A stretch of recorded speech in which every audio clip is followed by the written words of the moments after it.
৭ই মার্চের ঐতিহাসিক ভাষণ নিয়েও দেখি মানুষ ট্রোল করে।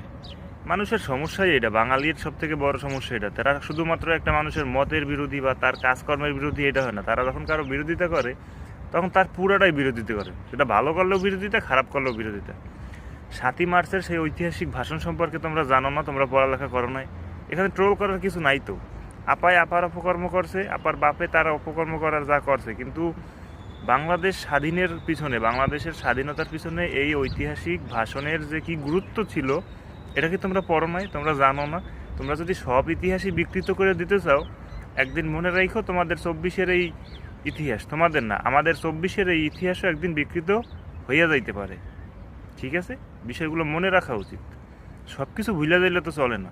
না না, একেবারে বিষয়টা এমন হইলে হবে না যে একটা মানুষের আমি দেখতে পারি না মানে তার সবই খারাপ, সে ভালো করলেও খারাপ, খারাপ করলেও খারাপ। মোটামুটি পড়ালেখা করা দরকার ছিল। আমরা আমরা আওয়ামী লীগের মতো না যে শুধু আমাদের দল যেটা করবে এইটাই ঠিক, আমরা যারা সাপোর্ট করি সে যেটা করবে এইটাই ঠিক। আমরা ঠিক বে ঠিক বুঝি, ঠিক বে ঠিক বুঝতে শুনে এরপরে আমরা সিদ্ধান্ত নিই। তো তোমরা যদি তাদের মতো করো তাহলে তো তোমরাও তাদের মতো স্বৈরাচার, স্বৈরাচার হয়ে গেলে না। এগুলো তো করা ঠিক না। কি আর করবা, গরিবের দেশে জন্ম নেছো, পড়ালেখা করছো, তার মাথায় ঢোকে নাই।